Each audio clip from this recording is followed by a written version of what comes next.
Okay, hello everyone. This is the VOD. We are here with Gillian Lange. Hello. Hello, hello.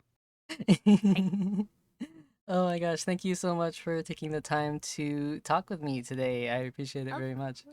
heck yes, of course. Thank you for having me. Jillian has played as Kawamura in Go For It Nakamura-kun, May in Laid Back Camp, and Mistress Cannon in Yui in Mistress Cannon. It's devilishly easy. How are you today? I'm doing pretty good, pretty good. How are you? Pretty good too. Heck yeah. So I always like to ask these things to everyone first times what things have you been into lately? So this could be like activities, media, interests, and just in general. No, definitely. I'm trying to think.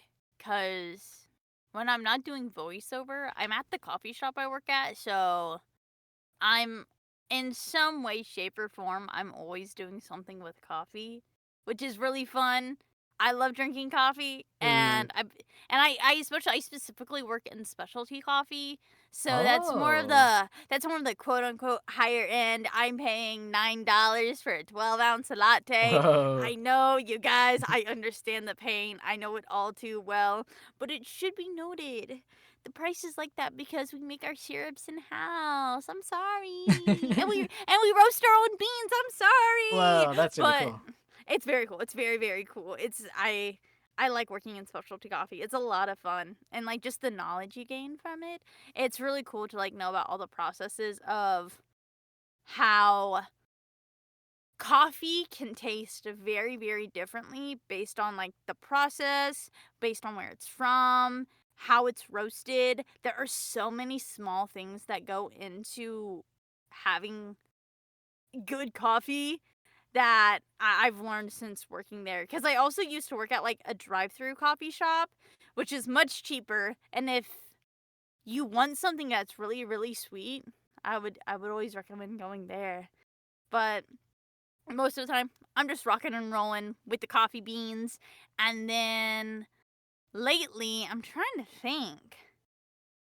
Because I know when I'm not doing that, I've started picking up playing God of War again. And I just Ooh. completed playing God of War 3. Oh my god. It was so good.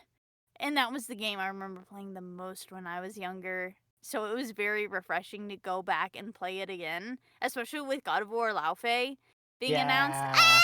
Hell Ah! yeah. Lao Fei! Lao Fei! Oh, it's so good. I need to get a new like PlayStation system so I can like play all the way anything that happens after God of War 3. Cuz that's I have most of the stuff from God of War 3 and from almost the start, but I have nothing beyond that. And I was super into Greek mythology as a child. So I feel like I need to get like the rest of all the games and then like I just like mythology in general. And so to I really want to play God of War Ragnarok so bad. Oh Yeah, that my that reboot series so gosh. cool. I love that game so much. It just makes me so happy. And then let's see. Because I know it's nothing new, but dang, I just watch a lot of movies. I love Ooh. watching movies. What's some of the latest ones you've seen? Today, I watched National Treasure, Book of Yeah. Secrets, and Con Air. Oh my gosh. I love Nick Cage. He's one of my favorite actors, and it is insane. It's just so funny, like just seeing his performances and stuff. Because I also recently watched Spider Noir, Oh and I yeah. watched it in black and white and in color, and it was really cool to like see both. But no matter what, I just love Nick Cage's acting, and it's become a vocal stim of mine because in one episode, he like reveals himself, and he just slaps his cheeks and goes, "Oopsie poopsie, I wasn't supposed to say that," and I'm like, ah! I love doing that at work, just smacking my cheeks and going, "Oopsie poopsie." That's But really good. it's so funny because also on this show, like at first it's like, yeah, this is like almost a noir style, but I feel like the more I watch it, the more I just see Nick Cage's style of acting comes out, and it is so funny. It is so funny because I can't take it seriously, but it's also like he's an older version of Spider-Man, and it's so nice to see a character that also has back problems, is getting older, and it's just it's just great. It was really good. I really liked it. Yeah, and he has problems that not just a high school or college student Spider-Man would have. For real. For real. And and I like that semi historical stuff anyway because I have a degree in history. So if there's something that like has something historical, I'm most likely going to be drawn to it in some way shape or form. And it was just really cool to see like little nods of like 1920s. Very interesting to see the little nods of the Great War and I was like, "Wow. Yeah." Wow. Yeah, that's really cool. That does remind me of something a little bit off of the order, I suppose. But yeah, you used to work at the museum, right? Yes, I used to work at the Spurlock Museum of World Cultures, and ow, I worked there the majority of like my college career when I was going to school at the U of I, and that was so much fun. I loved working in the museum, and I worked in collections, so Wow. I got to handle artifacts like essentially every day I was there. And my job was mostly doing condition reports, making sure like the artifacts were okay. And if anything has changed about their condition because whenever you are in a museum and especially collections, there are systems in place for the environment to be a specific temperature and a specific humidity to ensure the artifacts are staying preserved. But sometimes my job was to like go in, see if maybe we had like a little bug issue and remove casings from that. I remember one time I was working on a ram horn that had beetle casings in it and they had to like Oh. make they had to they I can't remember if it was that like set of artifacts or pieces that they had to fumigate, but I remember at one point it must have been the museum had received a shipment and so they had to like set up this whole tent to fumigate all of the items to make sure there were no bugs. And it was really cool. Wow. And I really enjoyed it. I wanted to work in museums for the longest time. But oh my gosh, it is so hard to actually get a job in a museum unless you like know someone who knows someone or you've just like bulked up your work experience like doing internships, writing papers. And I like writing papers, but I also have I had a lot of other stuff going on in my life that I was like can't quite do that. But it's whatever. I'm doing this now and I'm pretty happy. Heck yeah, that sounds like a really cool and fun gig. Like, and I imagine, yeah, in museums would be Yes. hard to go in, but I'm so glad you got to experience it and do it. Yes, it was really cool. And I initially started off there as an intern and then I got like I got the like part-time job being like an assistant in collections. But then when like COVID hit and we had to do everything online, I started doing research to get information for classes the museum taught. So I ended up like expanding more of what I could do beyond just writing about condition reports. Really cool. So y- that that's awesome. So you did like a lot of positions there. Sorta. I know for a little bit, ever so slightly, I did do about one or two things for the education department, but I think that was more when I was in the process of trying to do volunteer training on how to create like tour guide programs for the museum because I wanted to work at this museum so bad early on in my college career because I was like, this is going to be a great start. And I was told one of the reasons I got hired was because I was super persistent. And I was like, oh my gosh, stop it. But I know I definitely dabbled a little bit in like the education department, um, of course, collections. But I also did like preventative maintenance within like the museum sphere. There's this thing called IPM, integrated pest management, and that's going around collecting bug traps, looking to see what those are, so I was able to become more comfortable dealing with bugs. And it's the job that made me not scared of spiders anymore, because Whoa. that job taught me how useful spiders really are. Because if a spider is in your house or like somewhere, it's there because there's food, and they're in a way your little cleaning buddy. Yeah, they You just are. don't know it. You just don't know it. And then I was also doing, it's not construction, but it was refabrication. I was doing refabrication of some of the display blocks, which was really really cool. So I got better at sewing that way too. Whoa. And it was really cool to like help out with like creating. So within the museum I worked, we had a temporary gallery space, and when I first started working there, it was a drag exhibit, which was really cool because Whoa. you know RuPaul's Drag Race. Yeah. There is an individual from Urbana who goes under who they are Sasha Velour, and their dad worked as one of the history professors at the university I went to. And Whoa. because they were from Urbana, they were able to it's not really donate.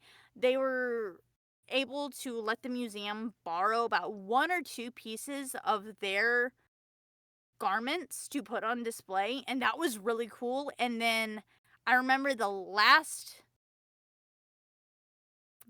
exhibit I worked on was about quinceañeras, but the one that was most impactful to me was handling AIDS quilts, which that was something I didn't really know about, and it almost made that is the one exhibit I felt like actually made me cry, Oh my gosh. because with the AIDS quilts, these were quilts made during the AIDS epidemic, Mhm. and these would be quilts that people brought to Washington D.C. to lay out, to like show like this is a massive issue. These are the victims. We cared about these people, and it often had things that were a reflection of that person.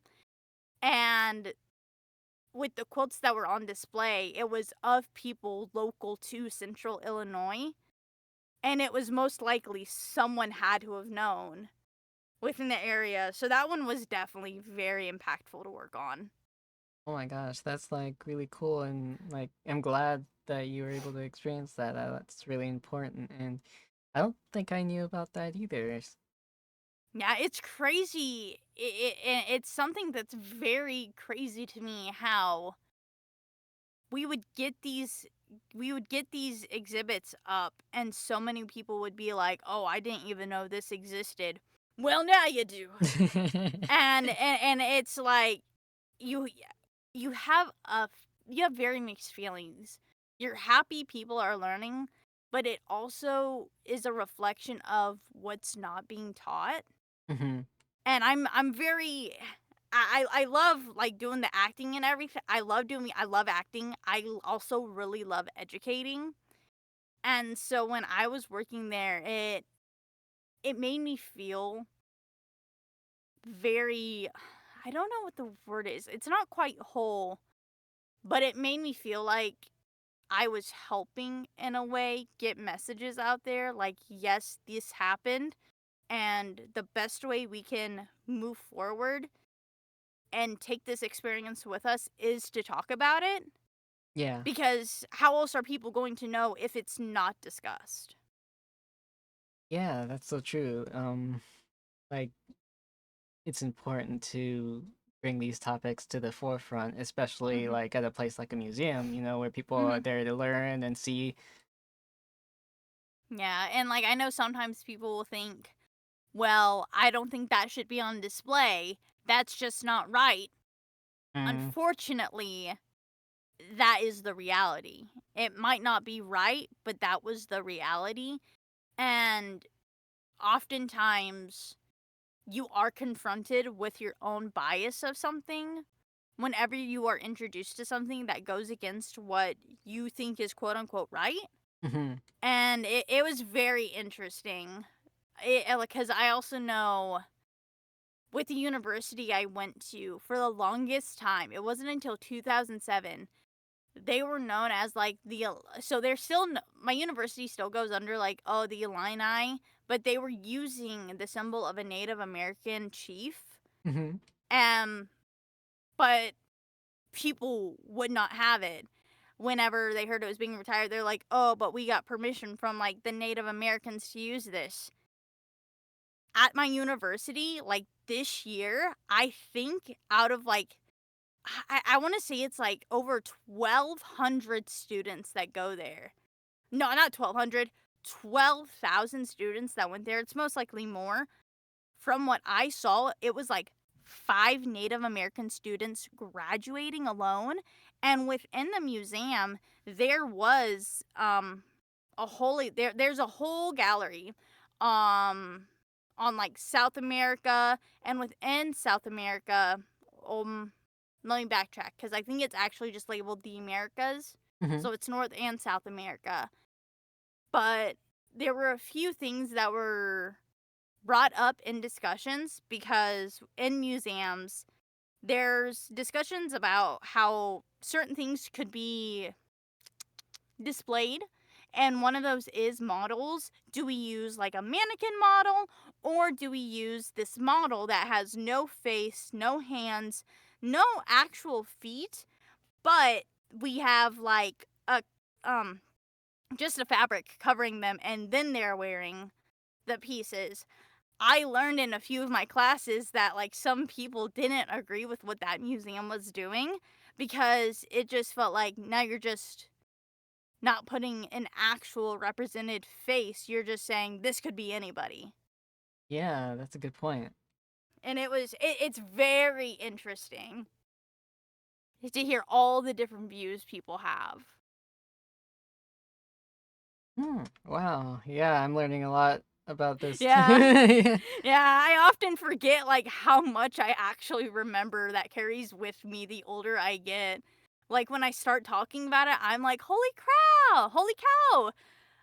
I did not realize I knew more than I thought." It is some I'm like, "Wait a minute, where's all this coming from? Whoa." Well, it does seem you've done quite a lot, like and you do quite a lot. Yeah.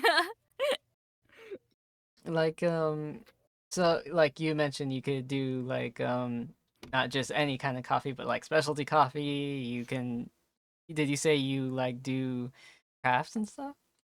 I used to do a lot of crafts. I always pick something up and then I'll set it down to pick another thing up and then I'll pick another thing up, and it's just the ADHD curse that happens. I know I've tried doing crochet. Wow. I've been trying to do clay art. Whoa. I'm trying to get back into doing painting again. Wow. But and I'd like to get back into doing cosplay, but I have to like stop myself because I have to tell myself one thing at a time. One You, thing at a time. wow. What is if you don't mind me asking, what's one of the latest things you've cosplayed as? It's been a hot minute. I'm trying to remember cuz I like BL. And there's this game called New Carnival I really like playing. And Ooh. I think the very last thing I cosplayed, like I forget how long ago it was. It was Edmund from New Carnival. Oh my But gosh.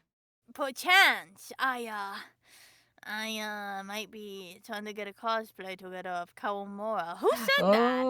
Who Oh, said yes, that? yes. Who said that? It wasn't me. I think it was me. But it's also because if there's one character I cosplay a lot, it's Asamitaka from Chainsaw Man, and I already have the Yeah. wig. I already have the wig, and I cosplay Asa so much because she is by far the most comfortable cosplay I've ever worn. I used to wear Lolita fashion a lot when I was in my early 20s, and with Asa, when I cosplay her, Most of it is stuff from my coordinates. So the JSK I wear, that's from like the dress I wear, that's from Lolita fashion.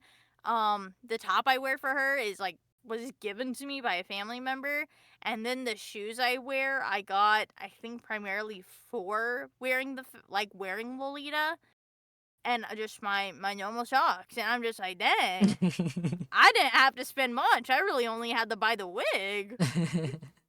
Cheapest Yeah, cosplay I ever bought. she looks cool and isn't like overly complicated.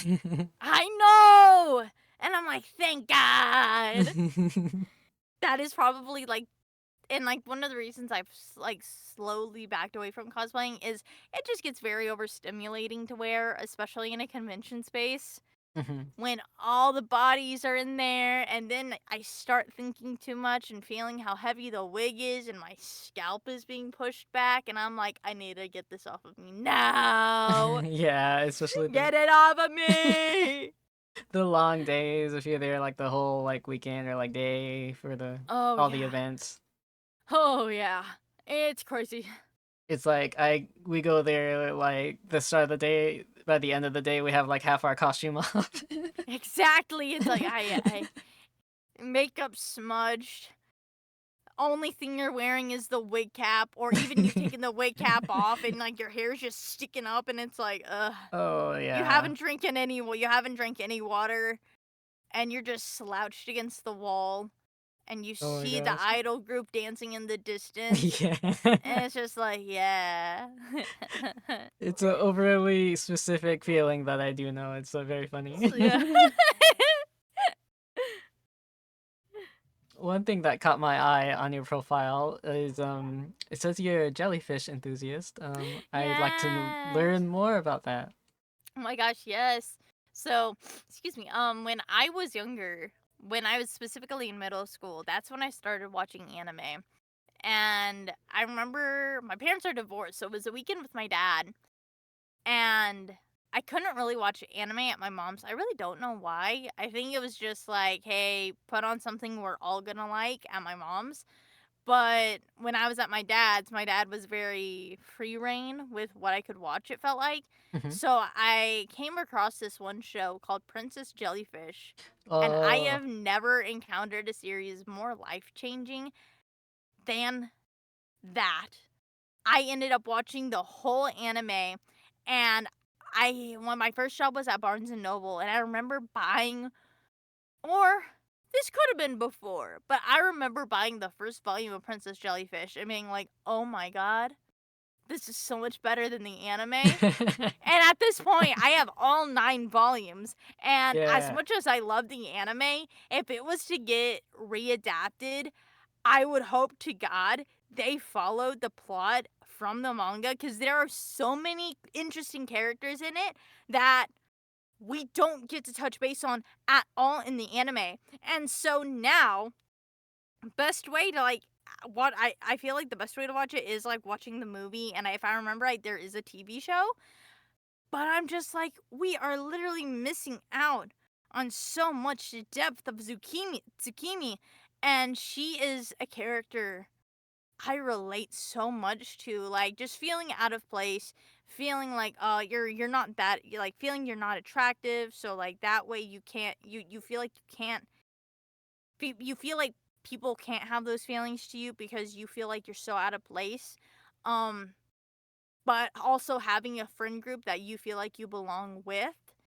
And through Tsukimi, I just saw her love of jellyfish and why she finds them beautiful. And so I started looking more into jellyfish, and I was like, "Oh my god, these are so cool." Because jellyfish have fun fact, jellyfish have been around much longer than the dinosaurs. Wow. So they're old, they're gold, and they're super duper cute, even though they might kill you. So ever since then, I've just been so enamored with them. And I love how there are so many different kinds of jellyfish out there because they can be super duper big like a lion's mane or super duper tiny. And I adore them so much. And it's a dream of mine to eventually have a pet jellyfish. Most likely going to start with like a moon jelly because when it comes to taking care of jellyfish, those are like the quote unquote easiest, but even then, trying to take care of them is a challenge because you have to make sure the pH is right. You have to make sure the water isn't too salty or anything because jellyfish will dissolve in water if it's not at the right pH level. So you have to like constantly be checking it and constantly making sure there's some sort of flow going because they don't have bones, they don't have a brain. They often move with the flow of like the current, and that's how they like push themselves along. And it's a lot of work, but I'll eventually have a pet jellyfish one day. Yeah. Have you ever And have you seen one in person? oh yes, I've definitely seen jellyfish in person. I haven't gone to the aquarium as much as I'd like to, but if I go to an aquarium, I have to find where the jellyfish are. It's like a done deal. I'm sorry, you guys. You can look at everything else. I need to find the jellyfish. I Yeah. need to see where they are. I remember. Oh man, was it Chicago? I think that was the Field Museum. But I think at one point it was like the Chicago Aquarium. They had a fantastic jellyfish exhibit there, and they had like sea nettles and everything and flower hat jellies. I was so in awe because I was like, oh, they have all these different types and it's amazing. They made it just for you. For real, that's what it felt like. I was like, oh my God, I'm exactly where I want to be. Because I know here in Texas, especially, I haven't really been to the Dallas Aquarium, but I've been to like the Sea Life aquarium that's in the Grapevine Mills Mall. And their jellyfish section is it's cute, but I would want more. They most of it is honestly just moon jellies, and I love moon jellies. But compared to like something like the Chicago Aquarium, where it was like sea nettles, you had flower hat jellies, which was my first time seeing a flower hat jelly in person. And it was just as cool as seeing it on the pages of the books I have. I was like, oh my God. So I would hope next aquarium I go to, they have like an expansive jellyfish, like a jellyfish variety people can see, because they come in so many different forms. Because I'm so sorry, I'm about to get like a little scientific, Oh but yeah. jellyfish are part of the Cnidarian. I forget, and it's not too sciencey. This is why I couldn't be a marine biologist because I can't remember certain things. But jellyfish are Cnidarians, and Cnidarians are just things that have like these parts on their body called nematocysts, which those are the things that sting you. So jellyfish are Cnidarians, sea anemones are Cnidarians. Like when you run into a sea anemone, you'll get like that tingling like pain. That's their nematocysts like digging into you. Wow. But what's interesting is there are so many different kinds of Cnidarians out there that with jellyfish, we have like, with the jellyfish we think of their bell, their tentacles. Sometimes they have those really pretty ruffles like in a sea nettle, but there are little smaller ones that I think it's called like the Aphrodite's girdle. I might be wrong, but it's like this long they just look long and they don't have tentacles, but they just like flow in a really silly way that you wouldn't think that's a jellyfish, but it's a jellyfish. Whoa. But my personal favorite jellyfish is the fried egg jelly, and it looks exactly how you think it looks. It looks like a fried egg. I love the fried egg jelly. It is so cute. Yeah, they're so cute. I love them.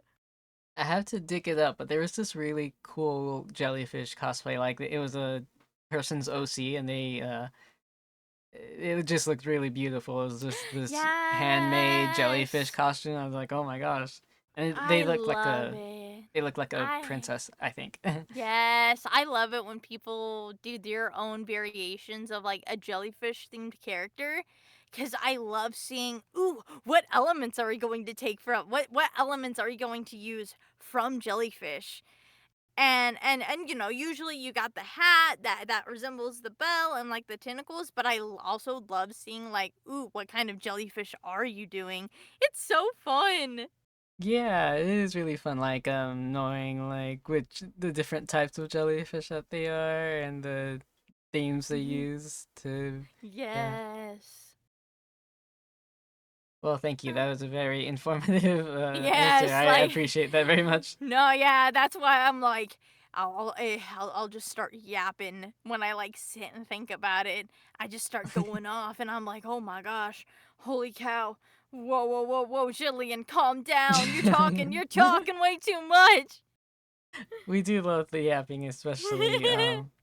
But you talked about like a lot of the favorite things. There's a lot of I looked up the BL that you just mentioned, the BL game. I was like, oh, those are some very pretty boys. New carnival. Yeah, new carnival. Never way put her. And Quincy is my favorite. I Uh, love Quincy. He's the one that has this character named Topper, and Topper looks like a little weasel, little oh, ferret. If anyone's watching and they're like, I don't know if I want to look this up because it's a BL, imagine like the bush bunny from My Hero, not My Hero, Which Had Atelier. Oh my gosh, it's like that little fella, but oh, if he looked like a ferret. oh, that's so cute. Yeah, I love that Just a guy. little ferret. Quincy is my favorite. And it's honestly really hard to rank the characters because I love them all so much except Kuya. Kuya, I don't know. I will admit Kuya is being developed better. And it's more so like I know exactly it's his personality that I just don't personally like. But I know there's a lot of people who love Kuya and I'm not mad at them. It's just he's not my favorite. Mm-hmm. He's too mean to Quincy in my opinion. And it's because it's like Quincy is like over 100 years old because of like there's so much about New Carnival that I could get into, and it's crazy because I've been following this game since the very beginning it was announced. But Kuya and Quincy have known each other for a very long time, and so Kuya doesn't treat Quincy the very best, and it just makes me upset for my Pookie. Oh no. Even though I know Quincy usually is like, yeah, okay, whatever. Oh, and I'm just like, I love you, Quincy. That's what it's about. Yeah, funny enough, I think you've been answering it before I even asked it. It's just like across media, do you have any like Blorbos or Blorbo OTPs, Blorbo OTPs? I tell ya, I tell ya, when it comes to New Carnival, as much as I don't like Kuya, I'm not gonna lie, all of the characters pair well with Eden so well, and it just goes to show how well written I find that story to be, because it's so hard for me at least to have an OTP that just like clicks. hmm Especially if there's like multiple characters and people are just like, oh, I ship them with this person because that person doesn't have like the best chemistry, especially because of what happens in the story. With New Carnival, oh my god, there is some sort of just like chemistry that works well for every character, and it just makes sense.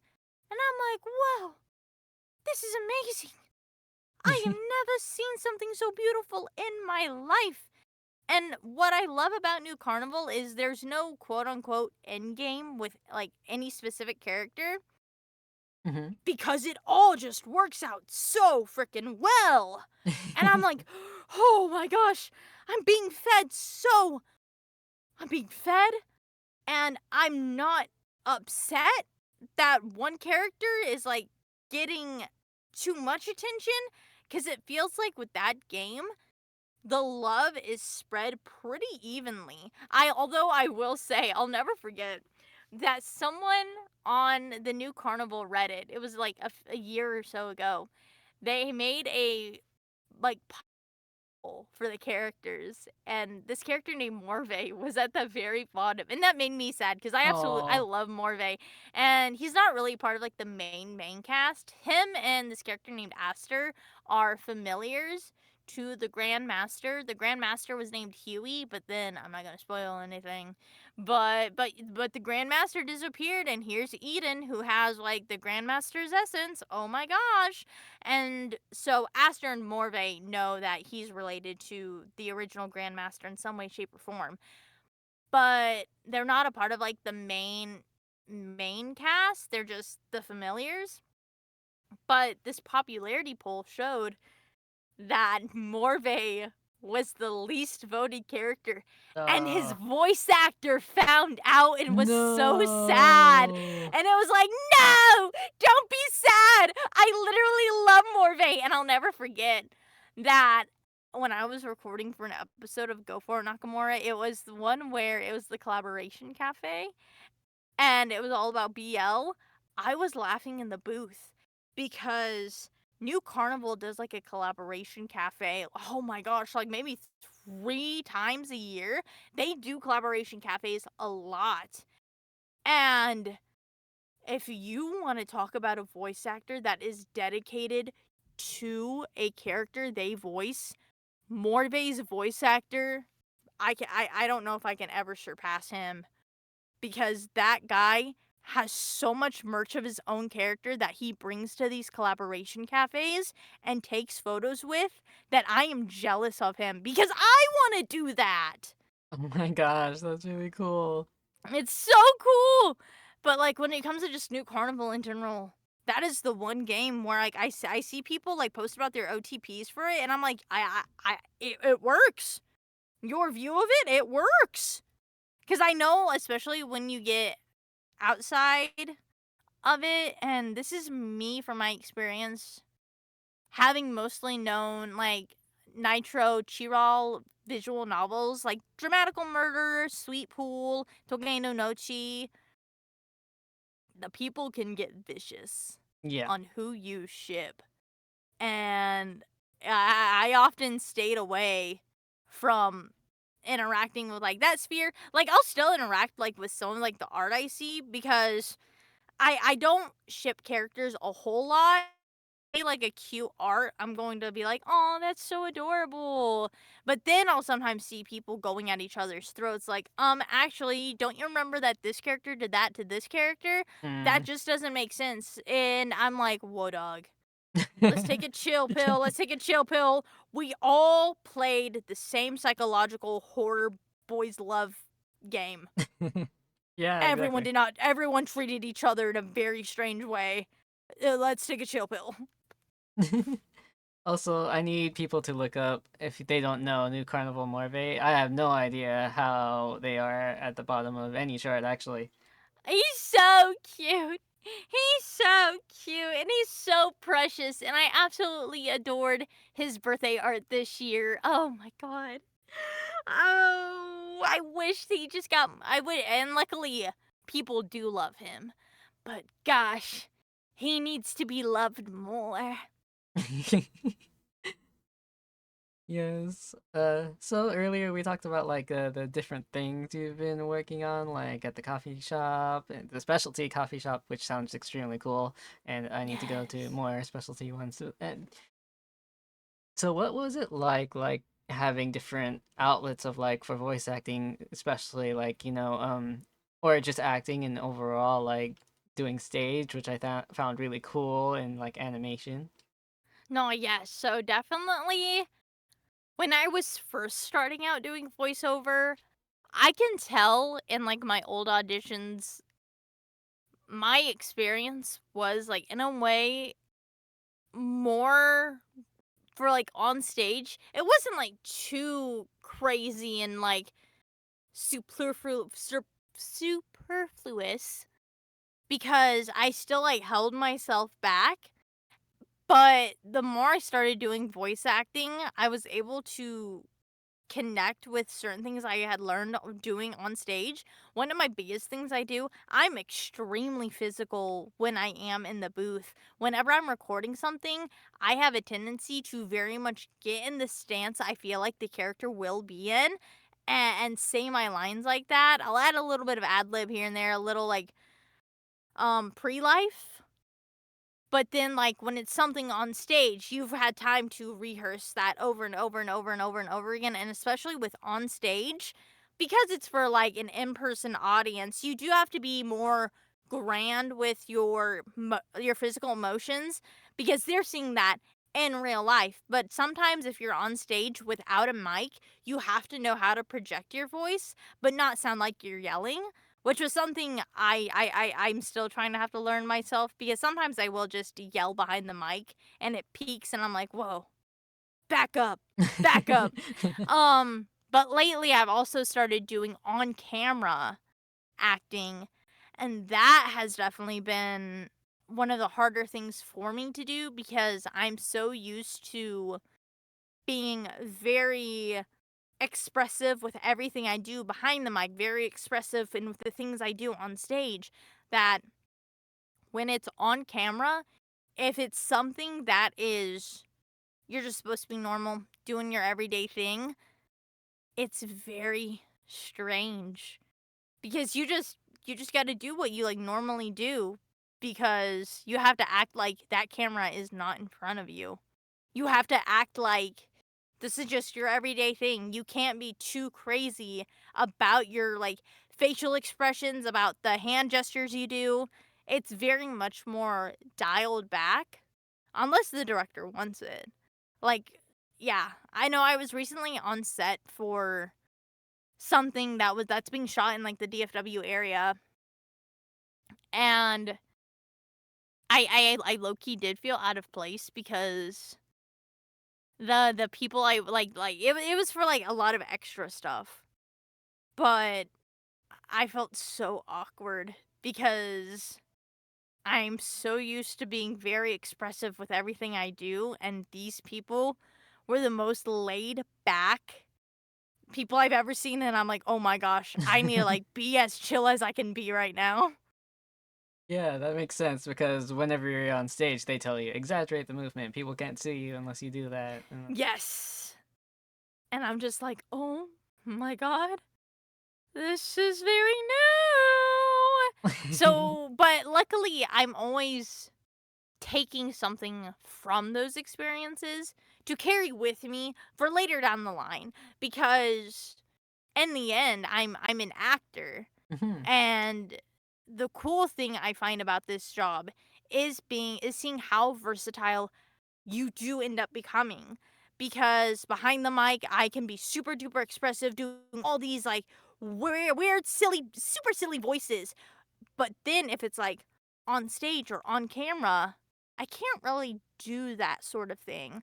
And it's one of the very interesting things I've started thinking about across the board when it comes to acting is with voiceover, no one can see what you look like, so you can change your voice to however you want, which is super duper cool. Like I could sound like an old lady, but I unfortunately can't do that. My it hurts me too much. Oh no. But like you like behind the mic, you can do that and people are going to be like, "Hmm, who is that?"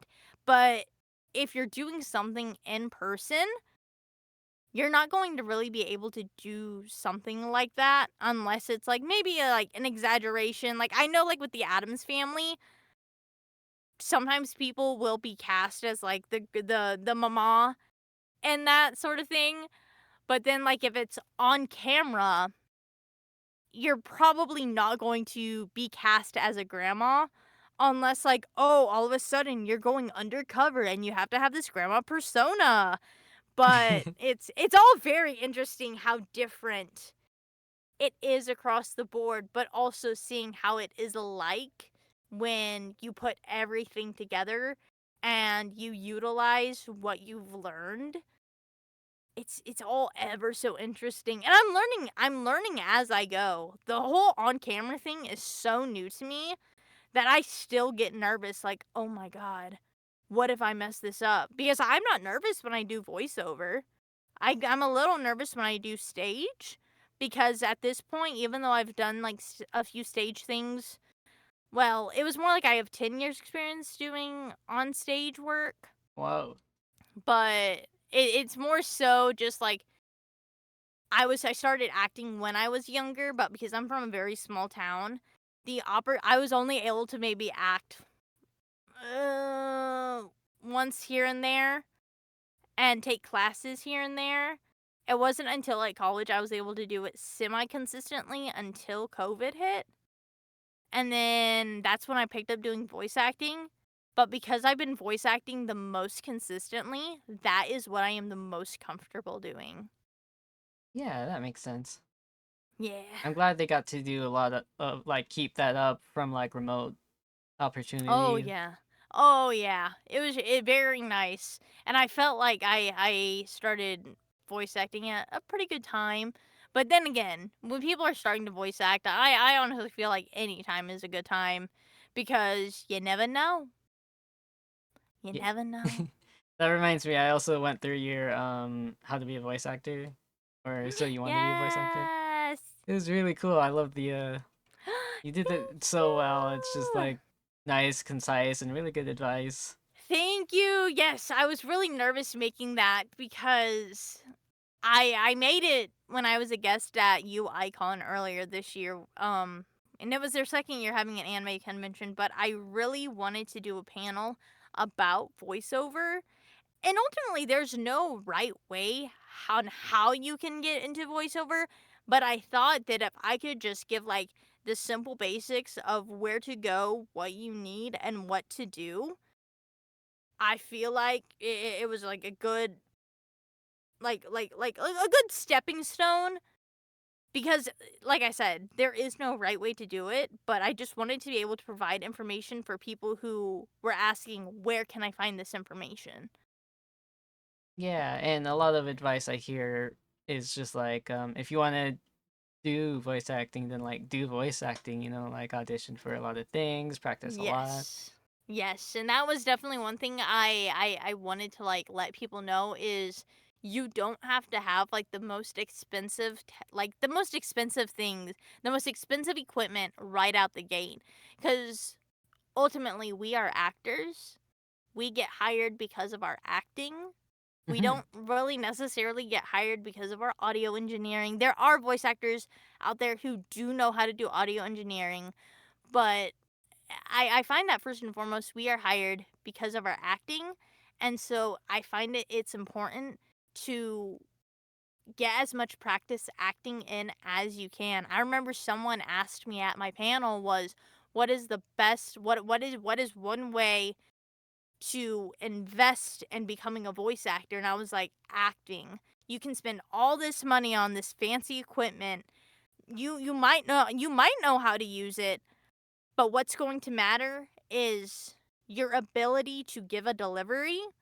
Because if someone hears an audition, it's ultimately up to the director, casting director, if they want to choose you or not. And you want to I'd say you want to like ensure your level, you have that experience of acting, so you sound comfortable delivering your lines. And so whenever you say you do get cast and you go to record for something, you are comfortable recording because you have that like experience acting and listening to a director, being directable, and just taking what you have learned and applying it to what you're doing. That's some really good advice. Yeah. Yeah, I often get worried because I haven't upgraded my own equipment in a very hot minute, but like I still get booked for stuff, and I feel like it's not my equipment that as much as an issue, even though I want to update my stuff so bad. I need to update my equipment so bad, but I'm always trying to act as much as I can. So if I can just like learn from the roles I do as time goes on, whether that's on stage or behind a microphone or even behind a camera. I want to have that experience carry with me for anything I do. Because I don't know when, like, oh, all of a sudden I need to become this sort of character. Well, let me think back. Where have I experienced doing this kind of character or even had these kinds of life experiences where I can relate to the character? I'm going to be able to pull that out because oftentimes we're doing cold reads, and especially like on stage, sometimes you'll have time to like look at the script ahead of time before an audition, but oftentimes when it is a like stage audition, it's a cold read. You don't know what they're going to ask you to read for, and so you want to be prepared to be able to pull something out of your hat on that whim when they ask for it. Well, that's a really good point. Yeah. Yeah. So like taking their experience you had and like being putting that with confidence up front and really using like everything you've had in your like you said your belt to like your advantages. Yes. And it's very interesting to see, like, even for myself, see where I draw certain emotions from because they can come from just about anywhere. And one of my and when especially if I am like in the process of being given direction, I don't and I saw a video on this and I've seen the video float around. I don't like being given and it's a personal thing. I don't like being given a verb. Oh, you need to sound sadder. Oh, you need to sound like this. Oh, you need to sound like that. I find it's really beneficial when someone is like, this person is saying this to you. How are you reacting to them giving you the most devastating information in this world? I need you to react as if this person told you you just committed tax fraud and you're about to be arrested. What's your reaction?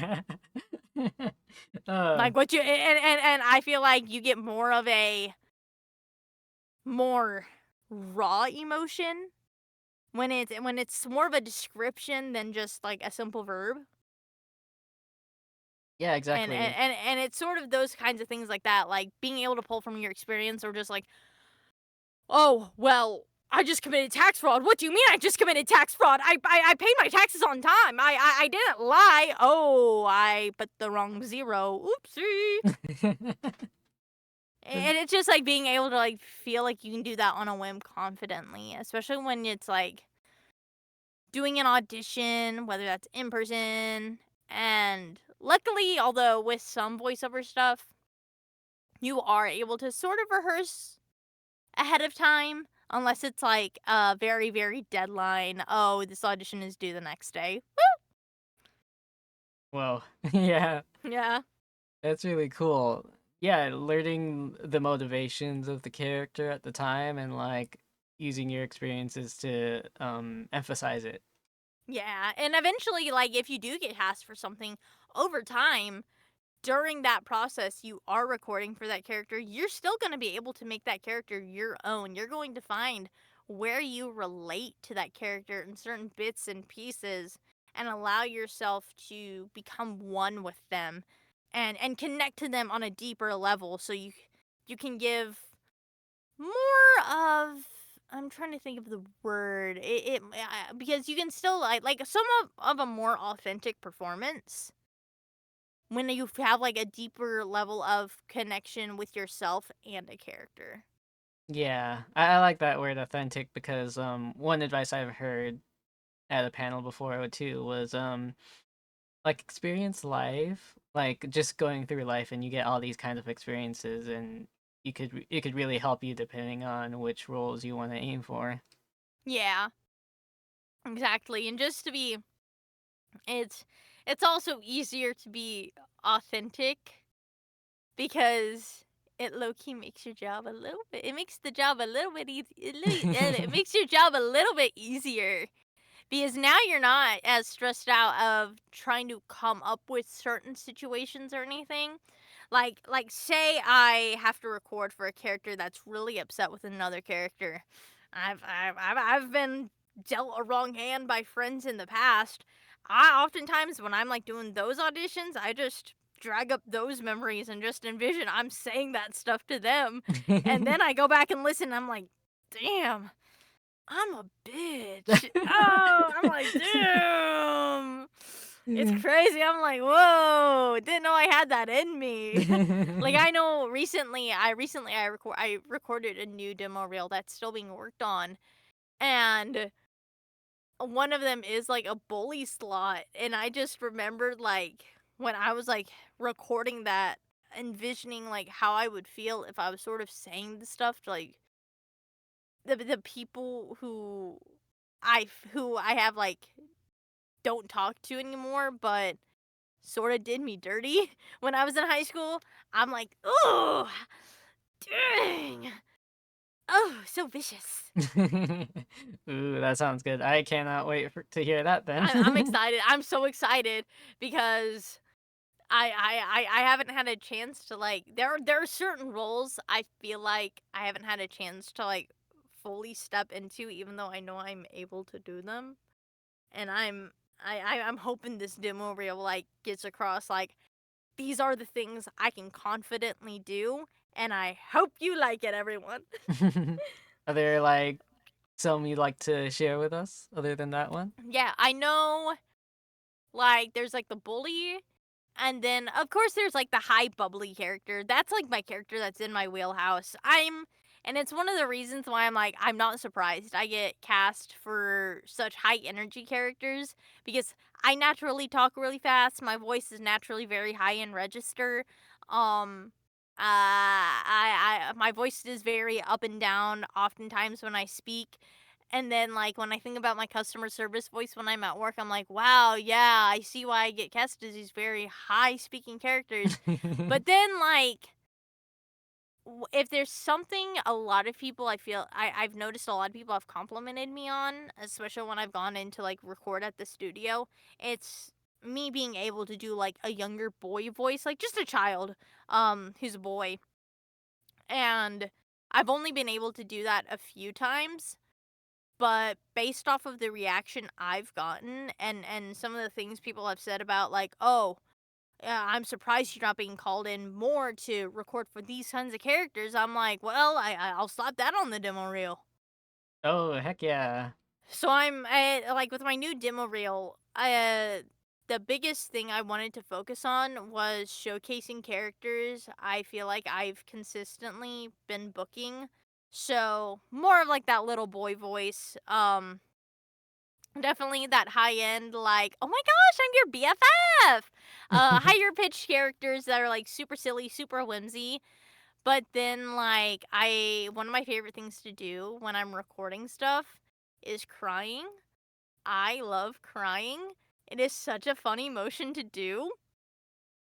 And it's it's very easy for me to just like start crying. I almost fake cried for my boss yesterday because like me and my coworker were messing around, and I just started being like, I don't understand what did I don't know what I did wrong.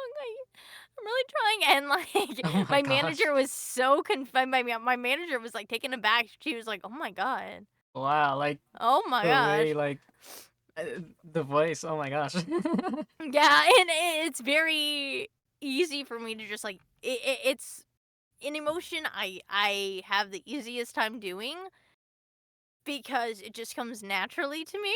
And then the one that's hardest for me to do is just trying to give a natural laugh. I'll never forget in a session I had for an Adventures Daily Grind at age 29. I was recording for Natalie, and I stepped out of the booth, and Lee, who was the director, he asked me about stuff. He asked me something, and I stepped out. I was like, "Man, laughing is so hard." And he looked at me. He was like, "Get back in the booth." And he had me do my natural laugh, which I personally I'm not too fond of my natural laugh, but I when I went to go watch the episode, I was like, he kept that laugh, and so I Oh. hear my natural laugh. Luckily, I can laugh at it because I know exactly why he did it. He wanted the most authentic laugh from me, And having worked with him, I'm so happy. Even though I am like, it's one of those things where it's like it's a personal thing for me. I'm happy he actually did stay with that take because it shows how authentic it was in that moment. So I can't be too upset because I'm like, you know what? Yeah, it works. It Yeah. works. But no, I know definitely with my demo reel, like the boy, the bubbly friend, the high whimsy sort of character, and then like the crying. Those will be on now. I hope people like it. I hope Yeah, people that like it. sounds really awesome, and I know it'll be really cool. Yeah, yeah. Okay, so we've almost an hour now, so I'm gonna try and zoom through these. I No, taking you're a lot good. of your time. So you're a known fan of Nakamura. Yes. What was the experience like? Just being able to act in a series you're a fan of. It's it's freaking crazy. I think I can talk about it. I remember when we got the auditions. I almost I couldn't help but be like, oh my god, I can't believe we're dubbing this. We're dubbing this. That is the fastest I've ever gotten an audition done, Oh my gosh. and it was so fast. I want to say I submitted my audition within 20 minutes of us receiving it. Oh my gosh. Luckily, it was my day off, so I was like, yeah, I can get this done. My dog didn't bark at all. And so I felt like it was a golden sign. It was like just the signs were there. And I was able to just connect with Kawamura so quickly because I had read the manga. I knew like she was there throughout the series, but I didn't know how heavily she was going to be involved in the anime because I just knew her presence in the manga. But then I got the email and I was like, no fucking way. I was like, oh my god. And I didn't really actually I didn't really say anything to anyone because I was under NDA. And so I feigned my ignorance. I was willfully ignorant as people were like, "Oh, I wonder who got cast." Man, I just feigned ignorance. I was like, "Yeah, I wonder." Because I'm not saying anything and I'm waiting until like I'm going in to record and I'm waiting to make my announcement and I'm like, what's up, everyone? Because I was so excited for Kawamura. And since I've like been recording for her, oh my god, I've never connected to a character in such a way than I have her.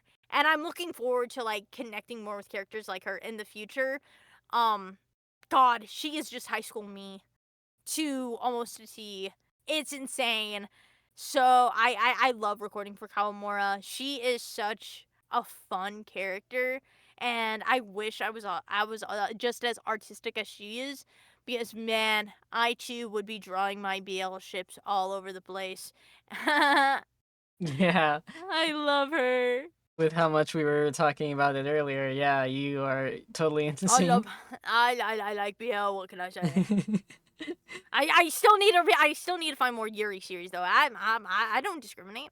Yaoi, Yuri, and the asexuals of AO3. What can I say? I think the most recent Yuri I watched was There's No Freaking Way that I'll Be Your Lover and Oh my gosh, I saw that one. I saw the preview for it, and I just need to watch it. I suck at keeping up with like shows in general. I'm much better at keeping track of manga. yeah, I feel that. Like there's this one series because one of my like favorite series, like one of my like fun little genres is like food series. I haven't watched a lot of like cooking anime.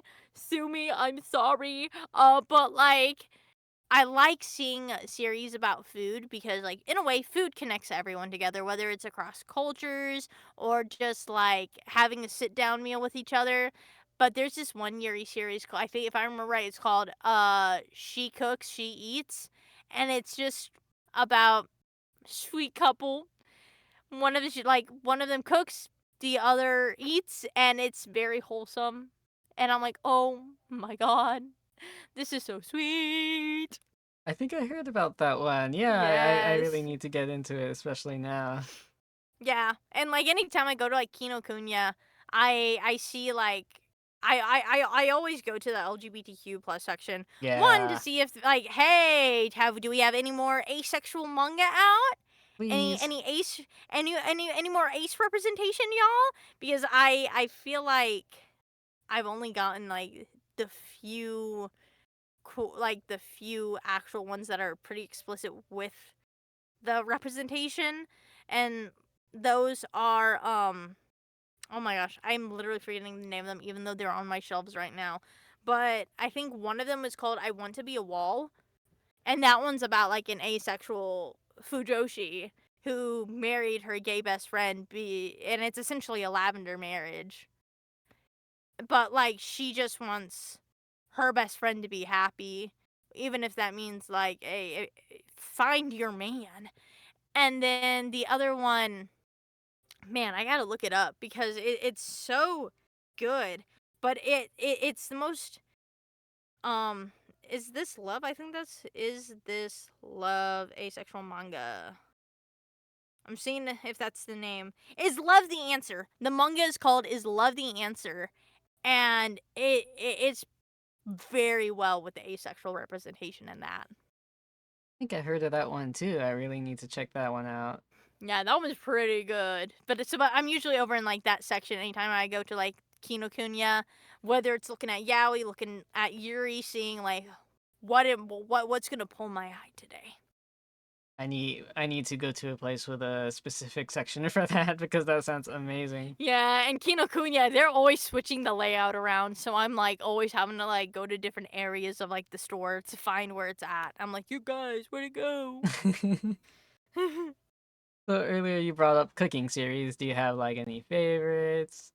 I'm trying to think because I suck at watching like the series, but I know I watched a bit of Delicious in Dungeon, and that was fun. Yes. I remember like when I was first starting to watch anime, I watched a little bit of Food Wars here and there. Um, the one I very vividly remember watching, and it's because I have 3 volumes of it. Although I heard the way the manga ended was just was not it, Uh-oh. because it was like, oh, he ended up with his student. I'd have to go back and read. I'd have to go What? back and like see if that's how it ended. But it was like, yeah, spoiler if anyone listens. I'm pretty sure in Sweetness and Lightning, the dad ends up with his student, and I'm just like, ah, man. But it's a 12. It's only got like one season, 12 episodes. It only goes up to a certain point. But with the manga, it has recipes in it, and I am a sucker for anything that will share a recipe. Oh, that And is so cool. I'd have to go through and like see the recipes, because I remember there being one for like a hamburg steak, and I was like, God, that looks good. But I noticed there's like there's like the cooking shows, and lately I feel like there's been a bit of a rise in like beverage anime. Like we've got Drops of God, which is about wine, and then you've got Bartender, which is all about bartending. Where's my barista series? Where's my specialty coffee series? You know what? I'm waiting. With how many like AUs and stuff there are coffee shops, I'm surprised there aren't more. Like I mean, I'm sure people will be like, "Oh, well, Tokyo Ghoul had coffee." Okay, I don't care if Tokyo Ghoul had coffee. I don't care. and it's not its specific like specialty I and need that's not what it's about. It's like I need there to be an anime where we get down to the nitty gritty. Oh, this is a coffee roast. This roast specifically comes from Colombia. It's processed, is washed. It's from this altitude, and this is how it's roasted. These are the notes of it. This is the best way to serve it. And I'm just like I'm waiting. I at my coffee shop, I upsell the coffee so much, and it's insane like how many bags I sell, and I'm like, where's my anime? Where's my coffee shop anime? Huh? I think the closest to that I've seen, kind of with like the facts and stuff, is in Persona 5 when they give you like coffee Yeah, facts. yeah. There's that, but like, where's everything else? It's not there. Yeah, they should just make the entire thing the coffee shop and then make the coffee shop Exactly. show. Yeah, I agree. Because I tell you, yeah, it's working in coffee. There's a lot of different things to it, and I think it'd be really fun to see just something. Uh, Earlier you mentioned before we started Dungeons and Dragons. Was it like Dungeons and Lattes or something? I've heard of a book. Ooh, I haven't, but now I gotta look it up because that sounds fire. Anytime I hear about drinks or anything, I have a tendency to try making them. Legends and lattes. Legends and Lattes. Oh Yeah, my that one. That one. gosh! Oh, everything flickered in my space. Oh, what's going on? Oh. My lights are flickering. That's crazy. Um, but ooh, that looks fun. Oh my gosh. Ah, I'm gonna have to check that out. I remember when I was first starting to start voiceover, I actually auditioned for a coffee shop video game, and I look back at those auditions and I'm like, oh my gosh, if only it had done that if only they did that a few years later and I could have had a better audition. Oh, I was about to say they missed out on a coffee expert. Oh, for real. But little did I know where I was gonna be in a few years. Sulaboo. Okay, a little bit more of a lightning round for the last two. Do you have a Yeah. favorite horror movie you've seen lately? I'd have to let me pull my letterbox because my favorite horror movie, and I know people shit talk it all the time. I love Long Legs. Yes, it's another Nick Cage Long movie. legs. Sue me. I love Long Legs. I haven't seen the Backrooms yet. I haven't seen Obsession. Hokum. I did not enjoy Hokum, and Oh I got torn apart on the internet for that. But I'm no. trying to think. It was awful. I had people telling me, you might want to rewatch because you missed all these details. I missed all these details. I'm the one who pointed out that these are hares and not rabbits, and y'all don't understand the connection of hares within Irish folklore. Y'all are just like, oh my god, this is so creepy. And the same people telling me I'm missing all these details are the same people saying, oh, well, the opening scene and the ending scene just need to be cut. No, they don't. They're essential to reflecting on the main character's psyche and where he's at with accepting himself and what he's done. That I did not enjoy Hokum. But I know Long Legs. Long Yeah. Legs is such a good movie. I know when it comes to horror movies, I recently watched Hard Eyes. It was okay. I did not care for Hard Eyes. It was mid at best. I know people might not consider it like a quote unquote horror movie, but Scooby Doo and Scooby Doo 2 Monsters Unleashed was really good. Yes. Black Phone 2 was all right. It was okay. Um oh, the 2016 Blair Witch. Do not watch 2016 Blair Witch. That was awful. There That was was a such a bad 2016 Blair Witch. Don't watch it. It was so bad. I hated it. And I liked the original Blair Witch already. It was awful. But yeah, let's see. Ooh, there's this one movie called Audition. It's a Japanese psychological horror movie.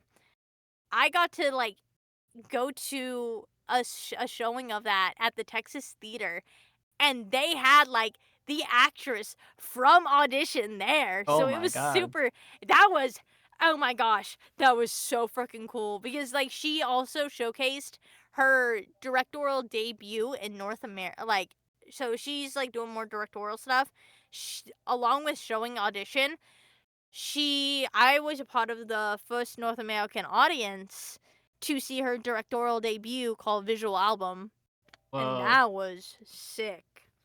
And I can't wait to see what she does from here. Gonna put that in my notes to check out. Yes, Audition it's freaky, but it's good. I heard a lot of horror directors got inspired by that movie. And I don't blame them because I watch it and I'm like, oh my gosh, this is insane. Just seeing what all was inspired from that movie, I'm like, dang, a lot of people are freaks. But no shame. No shame. Let your freak flag fly, you know? So speaking of long legs, I was gonna connect this to like on screen like performance with like acting performance because it's very interesting how much Nick Cage like transforms himself to For become long real. legs. Oh my god, that's the freaky thing. Like now that like I rewatch like these movies with Nick Cage, like Vampire's Kiss, I know like that's where we got the "you don't say" meme. And like watching that and just seeing his like performances from like the Fast Times at Ridgemont High all the way to some of his newer work, especially with Long Legs, and they're in the process of making a second Long Legs movie, and I have never wanted to be in a movie more in my life. Osgood Perkins, hit me up. But Nick Cage's performance in that is so fucking scary, and his inspiration being like his inspiration for the voice being his mom and how she talked to him, and just knowing that when he got cast for the role, he called Osgood and like was saying the lines and the voice he had chosen to like be like, this is going to be the character, and Osgood being like, that's fucking creepy, dude. That's freaking amazing. It's Nick Cage's process. Oh man, he's a legend. It'd be a dream to work with him one day. That'd be amazing. I guess you could say he's a national treasure. Yeah. Hit the drums. Ba-dum-ts. And it's yeah, we should everyone should definitely do Nick Cage marathons. This is your sign. Oh yeah, this is your sign. I'm ever so slowly but surely getting through the 150 films he's acted in. Holy, that's I really want to watch I didn't watch the one that was him and Pedro Pascal. I need to watch that. Yes, I need to watch that one too because that one just looks silly, goofy, and fun. Okay, we're on the last question here. Was there anything you wanted to shout out about yourself or things you're just excited for in the future? Um, I'm trying to think. I know my biggest thing is everyone. My Instagram is not the Instagram that's linked on other websites. My Instagram is Gillian_.jpg. I've been having to correct that recently because I noticed a lot of people are following my account on Instagram that I'm not active on. That's Oh no. Jillian_.jpg is my main account I'm active on. I'm trying to get that fixed across the board. But I know definitely with things I'm excited for in general, definitely the next anime season.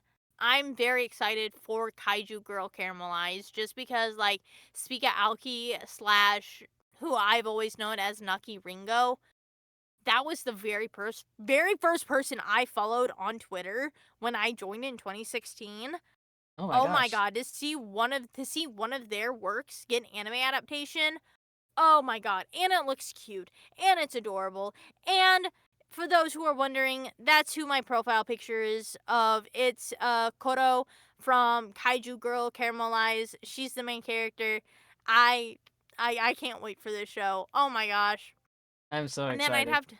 I'd have to double check to see what all else is coming out because I know there's Smoking Behind I think it's called Smoking Behind the Superstore. Oh, I might be completely wrong. It's Yeah, that one romance that's out, but they like put out.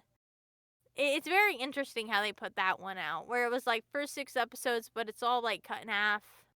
You can watch it all on Crunchyroll right now. I'm like, interesting, because I always like eyeballed the manga at the store, but I'm excited to see like once it's all fully out. And I'd have to go back and just see what shows are coming out this next season because I'm already excited. It just feels like it's gonna be a solid season for yeah. anime. I just feel like anime shows. I'm hoping that the isekai Loki starts taking a backseat, and we get more josei. Yes. We get a little bit more chill romance stuff. Um, I'm excited for that sort of thing. I'm trying to think. Yeah, I'm excited for all the movies that I have yet to see later on this year. Cause God, I love movies. I know later this year, because I really want to eventually direct my own movies. Later this Ooh, year, I'm going to yeah. be applying for an apprenticeship. Oh my So gosh. I can, and it's a free apprenticeship. I'd have to spend a lot of time like working on it, but it would give me the stepping stones I would need to get like more involved in the filmmaking industry, because it offers opportunity like doing, because I did like on camera student film stuff, but having been on those sets and seeing what all goes into like filmmaking, and my recent experience like shooting in the DFW area for something that's going to be coming out in like the next year, seeing what all when it comes to production, it inspires me. So my fingers are crossed. Like I can get into this apprenticeship, and I can get the experience of like being like a production assistant, whether it's doing cameras, grafting, boom mic, lighting, anything. I I want to make movies eventually, and I make soundtrack. I make like playlist soundtracks for like movies that pop in my mind, and I would love to hopefully make these movies become real one day. I know you can do it. You have such a Thank unique you. such a unique perspective in anything you'd like make or write. Like definitely I Thank know it'd be you. amazing. Oh, thank you. Yeah, I'm like my visions are very very vivid. So I hope I can just make them. I'm hoping to make them real one day. And I'm very determined, and I'm very stubborn to the point where I'm gonna say I hope, and I know it's. I'm gonna be like I hope, but I'm gonna force myself to be super duper stubborn and make sure it happens. Yeah, yeah, it'll happen. Your laugh. Yeah. Your laugh is so cheery. Thank you. Thanks so much for talking with us today. I You're appreciate it welcome, very, very, of very course, much. of course. Thank you again for having me. This was a lot of fun. Thank you. I'm glad you say so. I think the message for today is Nick Cage marathons and use your experiences to your advantage. Yes, definitely, definitely. And very heavy on that Nick Cage marathon. Ow! All right, that'll be all for us. Thanks, everyone.